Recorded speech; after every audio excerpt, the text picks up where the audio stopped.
अच्छा, एक क्रेजी सवाल पूछती हूँ आपसे। अगर अभी मैं आपको 10,000 रुपए दूं तो क्या आप लेंगे? डेफिनेटली लेंगे। और यही अगर मैं आपको 10 एक्स्ट्रा घंटे आपके लाइफ के देंगे तो क्या आप लेंगे? इनमें से आपके हिसाब से सबसे ज्यादा वैल्यूएबल कौन सा है?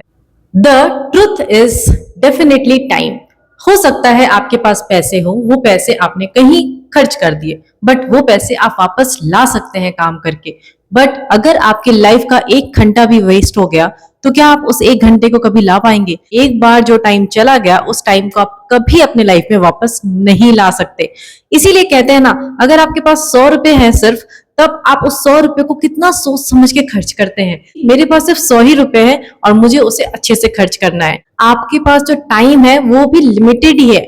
आपके पास जो टाइम है वो बहुत ही ज्यादा वैल्यूएबल है। अपने इतने कीमती समय को कैसे आप रील्स देख करके या फिर मोबाइल्स देख करके या फिर किसी और तरीके से आप वेस्ट कर सकते हो? अगर आप टाइम निकाल के अपने मोबाइल में देखोगे तो आपको पता चलेगा कि आप दिन भर के कम से कम 6 घंटे सिर्फ अपने मोबाइल के ऊपर वेस्ट कर देते। एंड ये एक बहुत बड़ा क्राइम है जो यंगस्टर अपने लाइफ में कर रहे हैं, और इसके बारे में आपको जरूर सोचना चाहिए। और अपने टाइम को आपको आपके पॉकेट में पड़े चेंज की तरह, चिल्लर की तरह बिल्कुल खर्च नहीं करना चाहिए, बल्कि उसको एक वैल्यूएबल एसेट की तरह खर्च करना चाहिए। मैं भी ऐसा ही सोचा करती थी कि मेरे पास तो टाइम ही नहीं है अपने ऊपर कुछ करने का, जैसे कि वर्कआउट या फिर अपने फैमिली को पूरी तरीके से टाइम देने का, या फिर अपने काम के अलावा किसी भी साइड प्रोजेक्ट के लिए।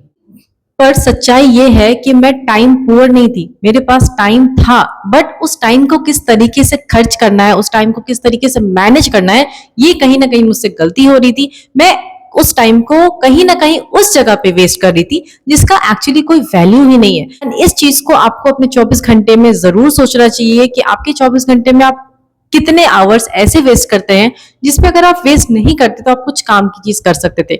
मैं ये नहीं बोल रही हूँ कि 24 घंटे में 20 घंटे पढ़ाई करो, नहीं। हर चीज का अपना इंपॉर्टेंस होता है आपकी लाइफ में। पढ़ाई का अपना इंपॉर्टेंस है, सेल्फ केयर का अपना इंपॉर्टेंस है, एक्सरसाइज का अपना इंपॉर्टेंस है। एंड हर चीज के ऊपर अगर आप टाइम देना चाहोगे ना, और अच्छे से अगर आप ईमानदारी से टाइम दोगे, तो आपके पास मोबाइल देखने का टाइम बचेगा ही नहीं। Be real. एंड अगर आप मेरे से अग्री करते हैं तो मुझे कमेंट करके जरूर बताइए। हमें टाइम हमेशा कम क्यों लगता है? इसका बेसिक रीजन ये है कि हम जिस जमाने में रह रहे हैं, हम जिस टाइम में रह रहे हैं, वहां पे बहुत सारे एप्स, बहुत सारे नोटिफिकेशंस, बहुत सारा डिजिटलाइजेशन हो चुका है। एंड हर चीज आपके मोबाइल में आपका टाइम चुराने की कोशिश करती है। अगर आप ध्यान से देखेंगे तो सब आपका टाइम लेना चाहते हैं, सब आपका अटेंशन लेना चाहते हैं। और हम इस कंफ्यूजन में रहते हैं कि हम तो बहुत बिजी हैं, बट एट लास्ट हमें ये पता चलता है कि हम सिर्फ बिजी थे, बट हम प्रोडक्टिव नहीं थे अपने लाइफ में। अगर मैं आपको अपना एग्जांपल बताऊं, मैं एक वर्किंग मदर हूं। मैं वर्क भी करती हूँ, बच्चों को देखती हूँ, अपने घर को देखती हूँ। सो अगर मैंने अपना टाइम कोई रैंडम व्लॉग देखने में या फिर कुकिंग व्लॉग देखने में वेस्ट कर दिया, सपोज 2 घंटा 3 घंटा आपका चला ही जाता है अगर आप मोबाइल में कुछ भी देखते हो, तो वही टाइम अगर मैं सिर्फ आधा घंटा अपने मील को प्लान करने में करती कि मुझे किचन में किस तरीके से क्या क्या करना है, तो वो आधा घंटा मेरा पूरा वीक को सॉर्ट आउट कर देता है और मेरे पूरे वीक का टाइम बचा देता है। ये मैं अपनी चीज बता रही हूँ as a working mother, as a working female. हो सकता है आप स्टूडेंट हो सकता है आप कहीं कॉर्पोरेट में जॉब कर रहे हो सकता है आप किसी ऑफिस में वर्क कर रहे हो। तो आपको अपने लाइफ का प्रायोरिटी सेट करना है। आपको अपनी लाइफ में ये देखना है कि अगर आप वर्किंग हो तो आपके वीक में ऐसा क्या क्या टाइम है जो आप बचा सकते हो एक दिन अपने आप को सॉर्ट आउट करके। पे ये सारी चीजें भी बहुत अच्छे से दी हुई है, तो ऐसी चीज देखो जो आपको कुछ सिखाए या फिर कुछ आपको कमाए। अगर आप कुछ सीख नहीं रहे हो, अगर आप कुछ कमा नहीं रहे हो, तो उस चीज को अगर आप देख रहे हो तो आप अपना टाइम वेस्ट कर रहे हो, आप अपने टाइम को किल कर रहे हो। और इसी तरह से ये टाइम डेप्थ वर्क करता है। मैं आपके साथ शेयर करने वाली हूँ 7 स्टेप फॉर्मूला, किस तरीके से अपने 24 आवर्स को सॉर्ट आउट कर सकते हो। अगर आपको अच्छा लगे तो प्लीज चैनल को लाइक कर दीजिएगा, चैनल को सब्सक्राइब भी कर दीजिएगा और बेल आइकन भी जरूर दबा लीजिएगा। न्यू चैनल है, प्लीज चैनल को सपोर्ट जरूर कीजिए। क्या है मेरा ये 7 स्टेप प्लान? सबसे पहला है अपने टाइम का ऑडिट करना। आप 24 आवर्स में ये देखो कि आपका टाइम एक्चुअली जा कहाँ रहा है और सबसे ज्यादा टाइम आपका कहाँ जा रहा है। डेफिनेटली वो या तो इंस्टाग्राम होगा या तो यूट्यूब। अगर आप अपने आप को ये समझ कि मैं अपना टाइम वेस्ट कर रहा हूं, तो मोस्टली आपका टाइम इसी में जा रहा हो। And the next step is delete the junk. जैसे आप अपने फ्रिज को क्लीन करते हो, किचन को क्लीन करते हो, आसपास को डिक्लटर करते हो ना, उसी तरीके से अपने फोन से उस सारे एप्स को डिलीट कर दो, उस सारे हैबिट को डिलीट कर दो जो आपके टाइम को खराब कर रही है, जो आपके टाइम को किल कर रही है। Next is the 2 minute rule. जिस काम को करने में 2 मिनट से कम टाइम लगे ना, उस काम को उसी समय कर दो, क्योंकि वो फिर कभी नहीं होगा।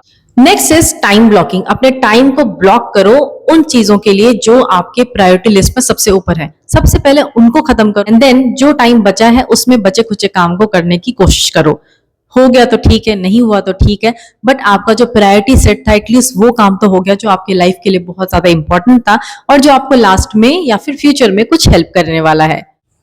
नेक्स्ट है बैच टास्क। जितने भी ईमेल, फिर आपके लैपटॉप से रिलेटेड काम है या फिर आपके मोबाइल से रिलेटेड काम है, उसको एक बार में करके खत्म करने की कोशिश करो, क्योंकि ये आपके डिस्ट्रैक्शन का सबसे बड़ा कारण होता है। सबसे इंपॉर्टेंट चीज जो होती है वो होती है अपने मॉर्निंग को गार्ड करना, अपने मॉर्निंग का स्टार्ट अच्छे से करना। सुबह उठते के साथ कोई क्रिएशन नहीं देखना, कोई भी कंजम्पशन नहीं करना है, एंड रात को डूम स्क्रॉलिंग करके नहीं सोना है। Last but not the least, no बोलना सीखो।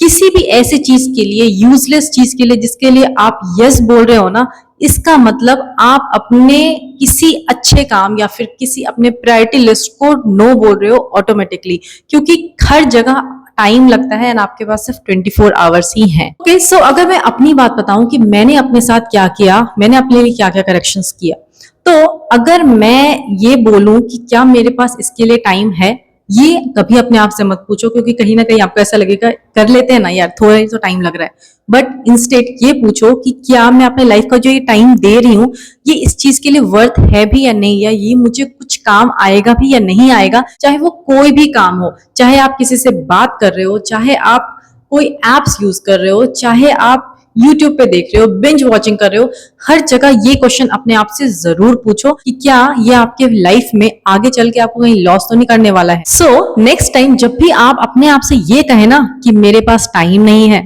तो no, you are not short on time, you are short on focus. आपके पास फोकस नहीं है, इसीलिए आप समय पे काम नहीं फिनिश कर पा रहे हो और इसीलिए आपका टाइम वेस्ट हो रहा है। अपने टाइम को एक्चुअली गोल्ड की तरह आपको प्रोटेक्ट करना चाहिए। जिस तरीके से आप अपने सोने को प्रोटेक्ट करते हो, उसी तरीके से आपको अपने टाइम को प्रोटेक्ट करना चाहिए। इवन उससे भी ज्यादा प्रीशियस होता है ये टाइम। आप हमेशा अपने लिए न्यू गोल्ड बना सकते हो, आप हमेशा अपने लिए पैसे बना सकते हो, पर टाइम आप अपने लिए नहीं बना सकते। टाइम गया वो टाइम गया।